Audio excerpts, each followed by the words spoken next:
സമയമായോ? ഇതിന് കുറച്ച് ടൈം എടുക്കും. അല്ല, ചെറിയൊരു ചൊറിച്ചലുണ്ടേ, അതുകൊണ്ട് ചോദിച്ചതാ. എന്തായി? എന്താവാൻ? അല്ല, ഫേസ് നല്ല പോലെ വിളിക്കണം. ഇവൻ ബോംബെ പോയി വല്ലാതെ കറുത്തുപോയി.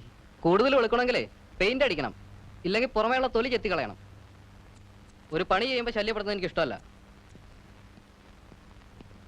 ഇവൻ ശരിയല്ല. നമ്മളാരും ശരിയല്ല. ദിനകര, നീ പണ്ട് സ്കൂൾ യുവജനോത്സവത്തിന് ആരുടെ ഒരു കവിത ബൈഹാർട്ട് പഠിച്ചൊല്ലിയിരുന്നില്ലേ? അതൊന്ന് ഓർമ്മിച്ചു വെച്ചോ, ചിലപ്പോ ആവശ്യം വരും.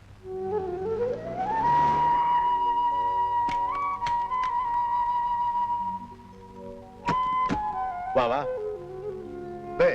കണ്ടോ, മഹാത്ഭുതം കണ്ടോ? അത്ഭുതമൊന്നും കാണുന്നില്ലല്ലോ. ഉണ്ട്. മൂടിയാണ്, സ്മാർട്ടല്ല, കടമ്പരാണ് എന്നൊക്കെ നിങ്ങൾ പറഞ്ഞ ബാബുരാജിനെ കണ്ടോ?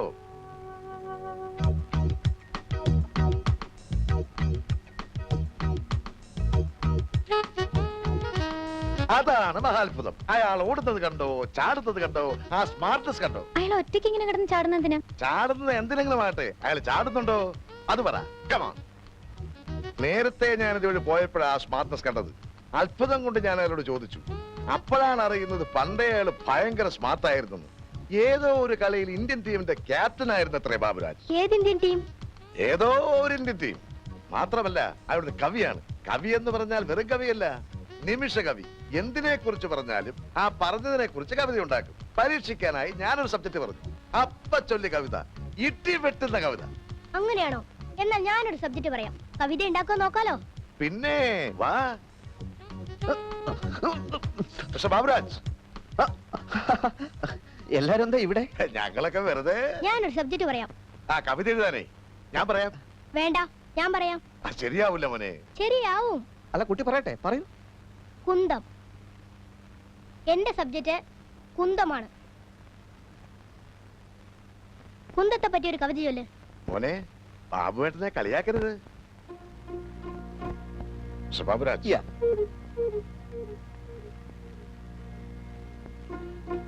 രണ്ട് പൂവിതൾ, പിന്നെ കുങ്കുമം, പൂഞ്ചിറക്, ഇതെല്ലാം കൂടെ ചേർത്തിട്ട് ഒരു കവിത ഉണ്ടാക്കി. പൂഞ്ചിറക്.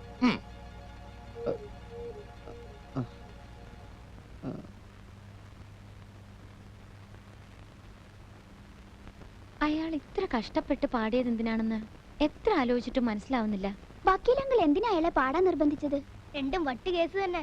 ഡാഡി അയാൾക്ക് വാക്ക് കൊടുത്തിരിക്കോ? എന്തു വാക്ക്? ആ മനുഷ്യനെ കൊണ്ട് ചേച്ചിയെ കെട്ടിക്കാവുന്ന്. എനിക്ക് വിശ്വാസേ ഇല്ല. എന്താ ഇത്? കപ്പലണ്ടി ഞങ്ങൾ ചോദിച്ചില്ലല്ലോ. വാങ്ങിച്ചോ, അവര് കാശ് തന്നിട്ടുണ്ട്. അവർക്കെന്നെ കൊണ്ടേ കൊടുത്തോ? വാങ്ങിച്ചോ കൂട്ടാ. ഞങ്ങൾക്ക് വേണമെങ്കിലേ ഞങ്ങൾക്കറിയാം വാങ്ങിക്കാൻ. ചെറുക്കറ്റ് മൂപ്പാണെന്ന്. മനു, നമുക്ക് പോവാം. പേടിച്ചിട്ടോ? ഈ ബീച്ച് ആരുടെ സ്വന്തമൊന്നുമല്ലല്ലോ. ഇതുപോലെ രസംപല്ലി പിള്ളേരെ കൊണ്ട് ബീച്ചിൽ വരാൻ പാടുണ്ടോ മോളെ? ആരാ എന്നെ എറിഞ്ഞത്? എറിഞ്ഞോ? ആര്? നിങ്ങൾ എന്താ ചെയ്തേ? ചേടാ, ഈ പൊടിക്കുപ്പി പോലത്തെ ചെറുക്കന്റെ ഭാവം കണ്ടില്ലേ? നീ ഒന്ന് പോടാ. നീ പോടാ അവിടുന്ന്.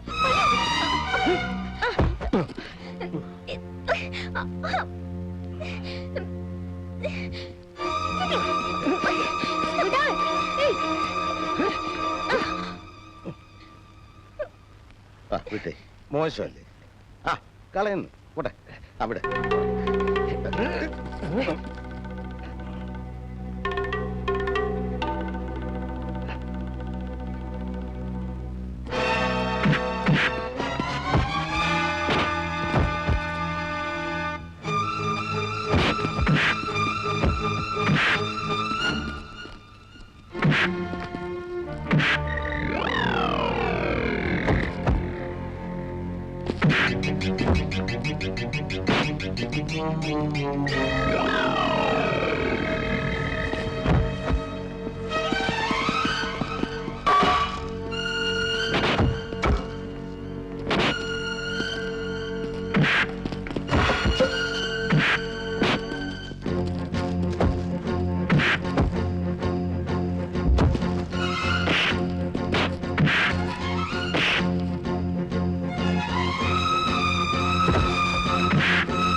Thank you uncle.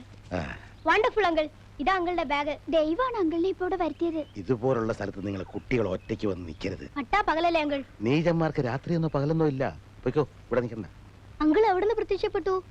അങ്കിളുടെ വീട് എവിടെയാ? എന്തൊരു കലക്കൻ ഇടിയാ ഇടിച്ചത്. അങ്കിൾ ബ്ലാക്ക് ബെൽറ്റ് ആണോ? അല്ല, ഹ്യൂമൻ ബെൽറ്റാ. ഞാൻ ഇപ്പൊ ഇടിച്ച ഇടി കൈകൊണ്ടല്ല, മനസ്സുകൊണ്ടാ. മനസ്സോണ്ട് ഇടിക്കാനോ? ആ, അതിന് മനസ്സിടി എന്ന് പറയും. ഒരു അവശനെ ഒരു ബലവാൻ കീഴ്പ്പെടുത്തുന്ന കാണുമ്പോ നമ്മൾ അറിയാതെ തന്നെ നമ്മുടെ പഞ്ചേന്ദ്രിയങ്ങളും സ്ഥിരാപടലങ്ങളും സടകുടഞ്ഞെഴുന്നേക്കും. നിങ്ങൾ ഇപ്പൊ ഇവിടെ കണ്ടത് അതാ. അങ്കിളും വാ ഞങ്ങളുടെ കൂടെ. എങ്ങോട്ട്? ഞങ്ങളുടെ വീട്ടിലേക്ക്. വേണ്ട. ഒരു 5 മിനിറ്റ്. വേണ്ട മക്കളെ. എങ്കിൽ ഞങ്ങൾ അങ്കിളിന്റെ വീട്ടിലേക്ക് വരാം. ഞാൻ വീട്ടിലേക്കല്ല. പിന്നെ? ഞാനൊരു ദേശാടനക്കാരനാണ് കുട്ടികളെ. ക്ഷേത്രങ്ങളും പുണ്യസ്ഥലങ്ങളും ഒക്കെ സന്ദർശിക്കാൻ ഇങ്ങനെ ഇറങ്ങി തിരിച്ചിരിക്കുകയാണ്. അങ്കിൾ ഇപ്പൊ ഈ നാട്ടുകാരനല്ലേ? ഞാൻ ഏത് നാട്ടുകാരനും ആകാം. ഏതെങ്കിലും ഒരു നാട്ടില് ബന്ധങ്ങൾ കൊണ്ട് കെട്ടിവരിയാൻ എനിക്ക് സ്വന്തക്കാരോ ബന്ധുക്കളോ ഭാര്യയോ മക്കളോ ആരുമില്ല. മനസ്സിലായോ? മനസ്സിലായില്ലേ അങ്കിൾ? അതായത് ഒരു ഭാര്യ ഉണ്ടായിരുന്ന 15 കൊല്ലങ്ങൾക്ക് മുമ്പ് മരിച്ചു. പിന്നെ ഏക മകൾക്ക് വേണ്ടി ജീവിച്ചു. പറക്കാൻ പറ്റിയപ്പോൾ അവളും പറന്നുപോയി. എങ്ങനെയെന്ന് ചോദിക്കരുത്. ഇപ്പൊ ഈ യാത്രയാണ് ഒരു ആനന്ദം. ചോറ്റാനിക്കര ക്ഷേത്രത്തിൽ കുറച്ചാൾ ഭജന ഇരിക്കണം. പിന്നെ ഗുരുവായൂര്, കാശി, രാമേശ്വരം അങ്ങനെ പോവും. അങ്കിള് വരുന്നില്ലെങ്കിൽ എവിടെയാന്ന് വെച്ചാ ഞങ്ങൾ കൊണ്ടുവിടാം. അതെ, കാറുണ്ട്. നിങ്ങൾ പൊയ്ക്കോ. കാറൊന്നും എനിക്ക് ശരിയാവില്ല. അങ്കിളിന്റെ പേര് പറഞ്ഞില്ല. പേരൊക്കെ അസലാണ്. പരമേശ്വരൻ. ഇഷ്ടപ്പെട്ടോ? ഇനി ഇഷ്ടപ്പെട്ടില്ലെങ്കിലും പേര് പരമേശ്വരൻ തന്നെയാ. ഞാൻ മനു. ഇത് മീര, മായ, മഞ്ജു. മഞ്ജു എല്ലാം മായാണല്ലോ. വല്ല മാപ്രസിദ്ധീകരണക്കാരുടെ മക്കളാണോ? ഏയ് അല്ലല്ല. ഞാൻ പോട്ടെ. അപ്പൊ അങ്കിൾ വേഗം സ്ഥലം വിട്ടു. ഞാനും വൈകി. യഥാ യഥാ ഹി ധർമ്മസ്യ ഗ്ലാനിർഭവതി ഭാരത യുദ്ധാനമധർമ്മസ്യ തദാജ്ഞാനം ശ്യാമ്യഹം.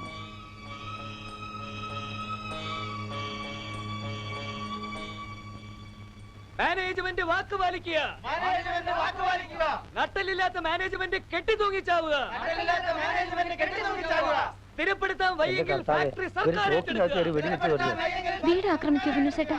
ഞാനിവിടെ ഇല്ലെന്ന് പറഞ്ഞിട്ട്. ഒന്നും പേടിക്കണ്ട, ഒക്കെ പുന്നൂസ് ഏറ്റു. മോനകത്ത് വയ്ക്കോ, ഒന്നും പേടിക്കണ്ട, ഞാൻ ഏറ്റു. ഫാക്ടറിയിലെ തൊഴിലാളികളാണോ? അതെ, പൊന്നു മോനല്ലേ, ഒന്നും അകത്തേക്ക് പോയിക്കോളൂ. ഇല്ലെങ്കിൽ അവരെന്ത് ചെയ്യും? അവർ പലതും ചെയ്യും. മോന്റെ കാര്യം ഞാൻ പിടിച്ചോളാം. മോൻ ഒന്നും അകത്തേക്ക് പോയിക്കോളൂ. ഇത് നേരിടാൻ പുന്നൂസേട്ടൻ മതിയെന്ന്. മുതലാളി മൂരാച്ചി, നിങ്ങളുടെ വാക്കും കീറച്ചാക്കും ഞങ്ങൾക്ക് ഇപ്പോൾ ഒരുപോലെ. നട്ടലില്ലാത്ത മാനേജ്മെന്റ് കെട്ടി തൂങ്ങിച്ചാവുക. നിർത്ത്. എന്താ കാര്യം? ഒരിക്കലും ഒരു വാക്ക് പറയും, പിന്നീട് അതേ വാക്ക് തെറ്റിക്കുകയും ചെയ്യുന്ന പുതിയ MD ശരിക്കൊന്ന് കാണാമെന്നാ ഞങ്ങള്. എന്താ പ്രശ്നം? പ്രശ്നം ഞങ്ങൾ പറയേണ്ടത് പറഞ്ഞോളാം. ഞാനൊരു അഡ്വക്കേറ്റ് ആണ്. അഡ്വക്കേറ്റ് ആണോ ഇറച്ചി വെട്ടുകാരാണോ എന്ന് അറിയാൻ വന്നതല്ല ഞങ്ങള്. പ്രശ്നം എന്തായാലും ഞാനത് പരിഹരിച്ചെന്നാൽ പോരെ? ഹായ്, ഇയാള് വെയിറ്റ് ചെയ്യായിരുന്നു നമ്മുടെ പ്രശ്നങ്ങൾ പരിഹരിക്കാൻ. സ്ഥിരപ്പെടുത്താൻ വയ്യെങ്കിൽ ഫാക്ടറി സർക്കാർ ഏറ്റെടുക്കുക. മാനേജ്മെന്റ് വാക്ക് പാലിക്കുക. നട്ടലില്ലാത്ത മാനേജ്മെന്റ് കെട്ടി തൂങ്ങിച്ചാവുക. ഓ, ഞാൻ പറയുന്നൊന്ന് കേൾക്കൂ. മുമ്പത്തെ MD മോഹൻദാസിന്റെ ഏറ്റവും അടുത്ത സുഹൃത്തായ ഞാനാണ് ഇപ്പോൾ ഇവിടുത്തെ കാര്യങ്ങളെല്ലാം നോക്കുന്നത്. ഇവിടെ ഒരു മുദ്രാവാക്യം വിളി കേട്ടല്ലോ. വല്ലവന്റെ മുമ്പിൽ ചെന്ന് നിന്നിട്ടല്ല മുദ്രാവാക്യം വിളിക്കുക. എല്ലാവരും ഇങ്ങോട്ട് വാ, എന്നിട്ട് എന്റെ മുമ്പിൽ വന്ന് മുദ്രാവാക്യം വിളിക്കും. മുതലാളി മൂരാച്ചി. മിസ്റ്റർ, ഈ പ്രശ്നം ഞാൻ സമാധാനപരമായിട്ട് കൈകാര്യം ചെയ്തുകൊണ്ടിരിക്കുകയാണ്. ഈ പ്രശ്നം സമാധാനപരമായിട്ട് കൈകാര്യം ചെയ്യണോ വിപ്ലവപരമായിട്ട് കൈകാര്യം ചെയ്യണോ തീരുമാനിക്കുന്നത് ഞാനാണ്. തൊഴിലാളികളുടെ വികാരത്തെ മാനിക്കാതിരിക്കാൻ ഞാൻ സമ്മതിക്കില്ല. അതൊക്കെ മാനിക്കാൻ ഇവിടെ വേറെ ആളുണ്ടോ? തനിക്ക് എന്താ കാര്യം? ഡേ, ഒന്ന് ഇങ്ങോട്ട് വന്നേ, മുദ്രാവാക്യം വിളിക്ക്. എനിക്കൊന്ന് കേൾക്കാനാ, പ്ലീസ്. പറഞ്ഞത് കേട്ടില്ലേ? ഉത്തരവാദിത്തപ്പെട്ട ഈ സാറിന്റെ മുമ്പിലോട്ട് ഒന്ന് മുദ്രാവാക്യം വിളിക്കാൻ. മുദ്രാവാക്യം വിളിച്ച് പ്രാക്ടീസ് ചെയ്യാനല്ല ഞങ്ങൾ വന്നത്. എത്രയും പെട്ടെന്ന് ഞങ്ങളുടെ നീറുന്ന പ്രശ്നങ്ങൾ. നിങ്ങളോട് നീറണ്ടെന്ന് ആര് പറഞ്ഞു? നീറിക്കോ, ഇഷ്ടം പോലെ നീറിക്കോ. ഓരോരുത്തരായിട്ട് നീറ്. ആ നീറ്റില് എന്റെ മുമ്പിൽ വെച്ചായിരിക്കണം. അതെ, ഇയാൾ ഇവിടുത്തെ ആരുമല്ല. ഇവിടുത്തെ പിള്ളേരുടെ അമ്മാവനാണ് പപ്പൻ ചേട്ടൻ. കാര്യങ്ങൾ ഇങ്ങോട്ട് പറഞ്ഞാട്ടെ. ഞാനൊരു അഡ്വക്കേറ്റ് ആണ്. ഞാനൊരു SI ആണ്. എന്റെ പൊന്നു തൊഴിലാളി സുഹൃത്തുക്കളെ, ചെമ്മീൻ കമ്പനി എന്റെ അധികാരപരിധിയിൽപ്പെട്ടതാണ്. അഡ്വക്കേറ്റിന് എന്തെങ്കിലും തീർപ്പ് ഏൽപ്പിക്കണമെങ്കിൽ കോടതിയിൽ പോകണം. എന്നാൽ ഒരു SI ഉണ്ടല്ലോ, എവിടെ സംഭവം നടക്കുന്നു അവിടെ വെച്ച് തീർപ്പ് ഏൽപ്പിക്കും. താനൊരു പുല്ല് കൽപ്പിക്കണ്ടോ? ആ MD ഒന്ന് വിളിക്കുന്നുണ്ടോ? നിക്ക്, ഞാൻ ഇയാളൊന്ന് പറഞ്ഞോട്ടെ. ഒരു അഡ്വക്കേറ്റിന് ഇടിക്കാനുള്ള അധികാരമില്ല, പക്ഷെ പോലീസുകാരന് അതുണ്ട്. അത് മറക്കണ്ട. ഏത് പോലീസുകാരനെ ഇടിക്കാൻ കഴിവുള്ള അഡ്വക്കേറ്റിനെ താൻ കണ്ടിട്ടുണ്ടോ? ഇല്ല. എന്നാൽ ഇങ്ങോട്ട് നോക്ക്, അപ്പൊ കാണാം. ഇടി കൊള്ളാൻ കഴിവുള്ള ഒരു അഡ്വക്കേറ്റിനെയാണ് ഞാൻ ഇപ്പൊ എന്റെ മുന്നിൽ കാണുന്നത്. ഓഹോ, എന്നാ ധൈര്യം ഇടിയടാ. ഞങ്ങളുടെ പ്രശ്നങ്ങൾ പരിഹരിച്ചിട്ട് അയ്യേ, വഴങ്ങ് ഞാൻ നിന്റെ വക്കീൽ പണിയാണ്. ഇവിടെ നിന്നാ നമ്മൾ ചിലപ്പോ കൊലപാതകത്തിന് സാക്ഷി പറയേണ്ടി വരും. വീടാക്രമിച്ച് കൊന്നു എന്നുള്ള കുറ്റവും നമ്മുടെ തലയിൽ വരും. അവന്മാർ തല്ലിച്ചോട്ടെ, ഓടിക്കോ. വാ. വാ.